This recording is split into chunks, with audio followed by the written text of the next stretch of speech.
16ல் 127. 16ல் 127.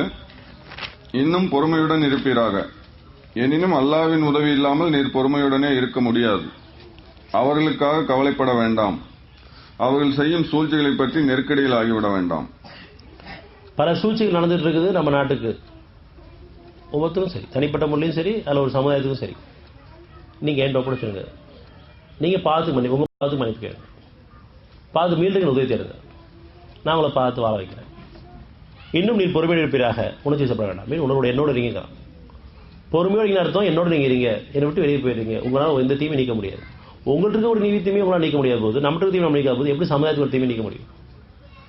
அதனால் ஒவ்வொருத்தரும் தனித்தனியாக இறைமுகம் திரும்பி பொறுமை அறிவனே, நம்பிக்கை அறிவனே, உன்னை பற்றி சமானம் எனக்கு வேணும், எங்கள் பாவங்களை மன்னிச்சு இந்த சூழ்ச்சியை மீட்டு கொடுத்துரு.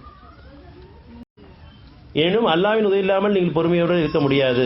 பொறுமை கிடைச்சிச்சு, என்னுடைய உங்களை வந்துட்டான். அவளுக்காக நீ கவலைப்பட வேண்டாம். அவள் செய்யும் சூழ்ச்சி நெருக்கடி ஆயிட வேண்டாம். நெருக்கடி வேண்டாம், மனசில் உணர்ச்சி வேண்டாம். சமாதானம் அடைஞ்சுன்னா உங்களை பாதுகாக்கப்பட்ட வாழ்க்கை.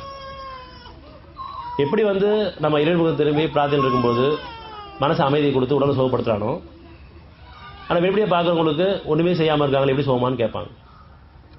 உதாரணத்துக்காக இறைவெளி மருத்துவம் எப்படி நமக்கு பலனளிச்சுட்டு இருக்கோ, எந்த விதமான உபகரணம் இல்லாமல், எந்த விதமான மருந்துகள் இல்லாமல் எத்தனை விதமான நோயை நம்ம சுகப்படுத்தி கொடுத்துட்ருக்கானோ, ஆனால் வெளிப்படையாக பார்க்குறவங்களுக்கு எதுவுமே செய்யாமல் எப்படி சுகமானு கேட்குறாங்களோ, அந்த மாதிரி நம்முடைய பல தேவைகளுக்கும் ஒவ்வொரு தேவைக்கும் இறைவன்ட்டு ஒப்படைச்சு அமைதி அடைஞ்சிட்டோன்னு சொன்னால், சமாதானம் அடைஞ்சிட்டோன்னு சொன்னால், நம்முடைய காரியங்களை அவன் சீராகி கொண்டு வருவான். அல்லது ஞானங்களுக்கும் நம்ம வழிநடத்துவான்.